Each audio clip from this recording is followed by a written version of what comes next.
రాష్ట్ర ప్రజలు ఒక్కటి గమనించాలి. తెలంగాణ రాష్ట్రంలో ముఖ్యమంత్రి రేవంత్ రెడ్డి తెలంగాణ రాష్ట్ర ఆదాయం మొత్తం తగ్గిపోయిందని చెప్తా ఉన్నాడు. మరి తెలంగాణ రాష్ట్ర ఆదాయం తగ్గిపోయింది మరి ఇప్పుడా కేసీఆర్ పరిపాలించినప్పుడా?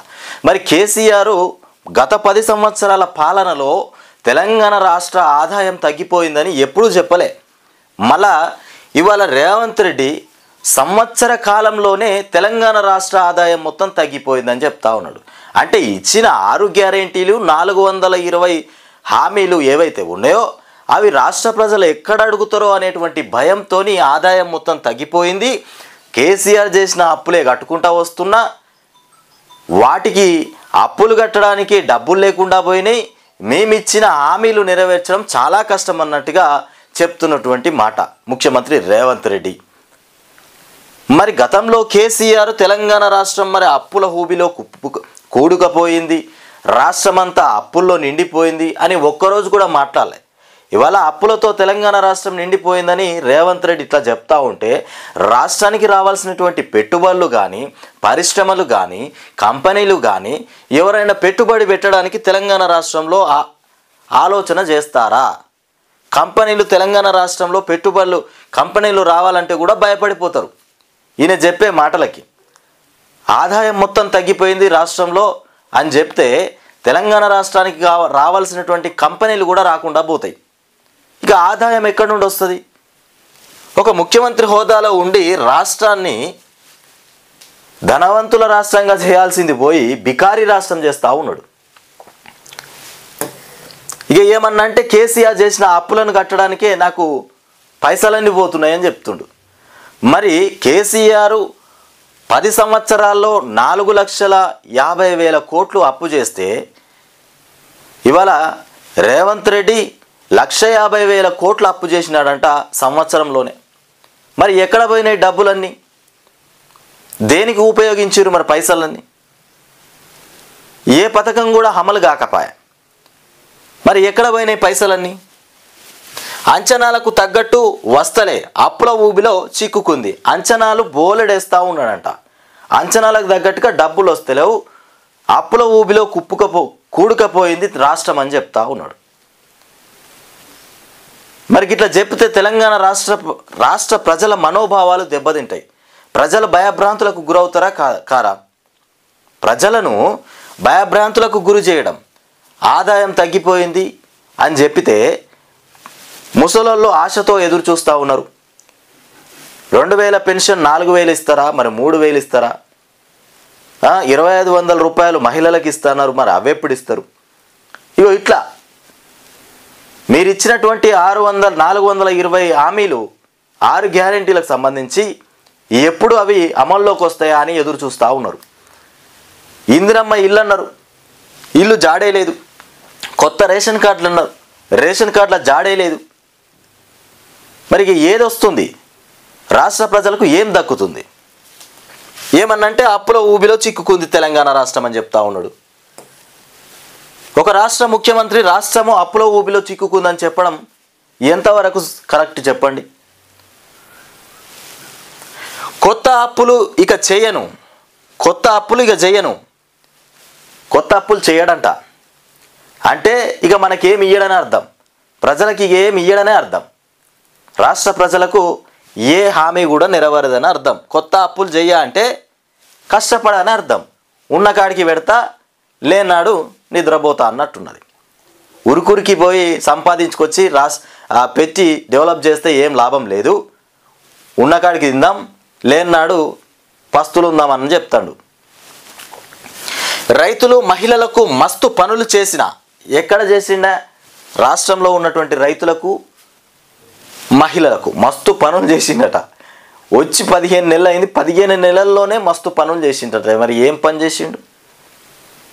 మహిళలు ఎంత సంతృప్తిలో ఉన్నారు, రైతులు కూడా ఎంత సంతృప్తిలో ఉన్నారు. మరి ఇక 2 లక్షల రుణమాఫీ, 12,000 రైతు భరోసా, ఇదే ఇవి అయినాయా? 2 లక్షల రుణమాఫీ అయిందా ఎవరికైనా? 12,000 రైతు భరోసా వచ్చిందా ఎవరికైనా? మరి ఈ మాటలేంది, ఈ కథలేంది? మరి 2 లక్షల రుణమాఫీ ఎంతమందికి అయింది? 12,000 రూపాయలు రైతు భరోసా ఎంతమందికి పడ్డది? ఇక సన్నవడ్లకు 500 బోనస్ ఇచ్చిన, ఇది ఇది ఇది ఒక డూప్. సన్నవడ్లకు 500 బోనస్ ఇచ్చిందట. మరి ఎంతమందికి బోనస్ పడ్డది? ఎంతమందికి 500 బోనస్ పడ్డది? ఎంతమందికి ఇచ్చిండు? వచ్చినాయి మీ అందరికీ బోనస్ వచ్చినాయి. 500 బోనస్, 500 బోనస్ ఇంతవరకు ఇంకొకరికి వల్లే. కొంతమందికి పడ్డాయి కావచ్చు, కానీ ఏ పని చూసుకున్నా పూర్తిగా ఈ పథకం పూర్తిగా ప్రజల్లో అందరికి అందింది అనేది లేదు. ఒక ఉచిత బస్సు తప్ప ఏది లేదు. ఇక ఉచిత బస్సు, ఉచిత కరెంటు, 200 యూనిట్ల కరెంటు, ఈ రెండే సింపుల్గా అయిపోయినాయి. అంటే ఆడబిడ్డలకు ఏడాదికి 2 చీరలు పెట్టినా వచ్చినాయా? ఏడాదికి 2 చీరలు అంట వచ్చినాయా? ఆడబిడ్డలకు ఏడాదికి 2 చీరలు పెట్టినా అంటుండు. వచ్చినాయా మీకు? మహిళలను కోటీశ్వరులను చేసిన. కోటీశ్వర్లు అయిపోయారా మహిళలు? ఏ కోటీశ్వర్లు అయిపోయారు మహిళలు? కోటీశ్వర్లను చేసిందట మహిళలను. ఏ మాటలయ్యా బాబు! ఇంత చేస్తే నా మీద ఎందుకు కోపం? స్టేషన్ గన్పూర్ సభలో రేవంత్ రెడ్డి మాట్లాడినటువంటి మాటలు. ఇంతగానం చేసిందట. మహిళలను కోటీశ్వర్లను చేసిందట, ఆడబిడ్డలకు ఏడాదికి 2 చీరలు ఇచ్చిందట, మహిళలను 2 లక్షల రుణమాఫీ చేసిందట, 12,000 రైతు భరోసా ఇచ్చిందట. ఇన్ని చేస్తే మళ్ళా నా మీదనే దుమ్మెత్తి పోస్తురని చెప్తా ఉన్నాడు. ఏం జరిగినాయి? రాష్ట్రంలో ఆర్థిక పరిస్థితి బాగలేదని, ఆదాయం భారీగా తగ్గిందని సీఎం రేవంత్ రెడ్డి తెలిపారు. ఆదివారం స్టేషన్ గన్పూర్ నియోజకవర్గంలో పర్యటించిన ఆయన పలు అభివృద్ధి కార్యక్రమాలకు శంకుస్థాపనలు చేశారు. ఈ సందర్భంగా ఏర్పాటు చేసిన బహిరంగ సభలో పాల్గొని మాట్లాడుతూ గతేడాది 2.91 లక్షల కోట్లతో పెట్టిన వార్షిక బడ్జెట్ పెడితే అంచనాలకు అందలేకపోయాయన్నారు. గతంలో వేసిన అంచనాల కంటే తక్కువగా బడ్జెట్ పెట్టినా ఆ అంచనాల మేరకు కూడా ఆదాయం రాలేదన్నారు. మార్చి 31 వరకు దాదాపు 70,000 కోట్లు మొత్తానికి తక్కువతో బడ్జెట్ ఇక ముగిస్తుందన్నారు. రాష్ట్రం అప్పుల ఊబిలో ఉందన్నారు. ఇక కొత్త అప్పులు తీసుకొని ఇక ఆదాయం పెంచుకొని అభివృద్ధి సంక్షేమ పథకాలు అమలు చేయాలని నిర్ణయించినట్లు కూడా తెలిపినటువంటి అంశం. నా మీదెందుకు కోపం? మరి నువ్వే కదా మా తెలంగాణ రాష్ట్ర ముఖ్యమంత్రివి. నీ మీద కోపం లేకపోతే కేసీఆర్ మీద ఉంటుందా కోపం? అప్పట్లో కేసీఆర్ ముఖ్యమంత్రిగా ఉన్నప్పుడు కేసీఆర్ మీద మాట్లాడిర్రు. ఎవరు మాట్లాడారు? మీరే. అక్కడ ఇక్కడ సోషల్ మీడియాలో చాలామందిని పెట్టి తప్పుడు మాటలతోని కేసీఆర్ను మొత్తం ఆగమాగం చేశారు బీఆర్ఎస్ పార్టీని. కేసీఆర్ ఏం చేస్తలేడని తప్పుడు సమాచారం. ఇలా అంత చేసి ఏం చేసినావు? అంత చేసి ఏం చేసిరు ఇవాళ? కేసీఆర్ను గద్దె దించిన తర్వాత రాష్ట్రం మొత్తం అంధకారంలోకి పోయింది. అడ్డగోలుగా మాట్లాడారు ఎక్కడ పడితే అక్కడ. సమయానికి కేసీఆర్ ఉన్నప్పుడు రైతు భరోసా, రుణమాఫీ, రైతు బీమా, ఆ పథకాలకు అన్నిటికీ శ్రీకారం చుట్టిండు. పథకాలన్నీ అమల్లోకి వచ్చినాయి. రాష్ట్రంలోని ప్రజలు నాపై ఎందుకు కోపంగా ఉంటారని కూడా అన్నారు. నా మీద ఎందుకు కోపంగా ఉంటారని అన్నారు. ఉంటారు, నీ మీద కోపంగా ఉంటారు. దొరికితే ఇంకేమైనా చేస్తారు. ఉప ఎన్నిక పక్కా. స్టేషన్ గన్పూర్లో సీఎం రేవంత్ రెడ్డి ప్రసంగం రాజకీయాల్లో చర్చాంశనీయంగా మారాయి. ఆదివారం బహిరంగ సభలో ఆయన మాట్లాడుతూ రేపు ఎల్లుండో జరగబోయే ఎన్నికల్లో ఓట్లు అడగడానికి ఇక్కడికి రాలేదు అన్నారు. దీంతో ఇక త్వరలోనే స్టేషన్ గన్పూర్లో ఉప ఎన్నికలు జరుగుతాయని కూడా సీఎం చెప్పకనే చెప్పారని కూడా తెలుస్తోంది. అసెంబ్లీ ఎన్నికల్లో బీఆర్ఎస్ పార్టీ నుంచి గెలిచిన కడియం శ్రీహరి ఇక పార్లమెంటు ఎన్నికల సమయంలో కాంగ్రెస్లో చేరారు. అయితే దీనిపై బీఆర్ఎస్ పార్టీ సుప్రీంకోర్టులో కేసు వేసింది. దీనిపై సుప్రీంకోర్టు నోటీసులు జారీ చేసింది. పార్టీ ఫిరాయించిన ఎమ్మెల్యేలను సస్పెండ్ చేసే అవకాశం ఉందని కూడా చర్చ జరుగుతుంది. ఇక ఈ నేపథ్యంలో సుప్రీంకోర్టు తీర్పు కంటే ముందే తాను రాజీనామా చేసి ఉప ఎన్నికకు వెళ్లే అవకాశం ఉందని కూడా కొంతకాలంగా ప్రచారం జరుగుతోంది. ఈ నేపథ్యంలో స్టేషన్ గన్పూర్ నియోజకవర్గానికి ప్రత్యేకంగా 800 కోట్లు కేటాయించడం బహిరంగ సభలో రేపో మాపో ఇక జరగబోయే ఎన్నికల్లో ఓటు కోసం రాలేదని చెప్పడంతో ఉప ఎన్నిక పక్కా అని స్పష్టం అవుతున్నటువంటి అంశం. స్టేషన్ గన్పూర్లో కడియం శ్రీహరి మొత్తానికి రాజీనామా చేయబోతుండట. ఇక రేపో మాపో మొత్తానికి ఇక స్టేషన్ గన్పూర్లో మళ్ళీ ఉప ఎన్నికలు రాబోతున్నాయట. ఇక చెప్పగానే చెప్పిండట రేవంత్ రెడ్డి. 40 ఫిరాయింపుల విషయానికి వచ్చేసి రాష్ట్రానికి ఆదాయం తగ్గింది. ఇది రేవంత్ రెడ్డి గారి ప్రసంగం ఇగో ఇట్లా ఉన్నది. రాష్ట్రానికి ఆదాయం మొత్తం తగ్గిపోయిందట.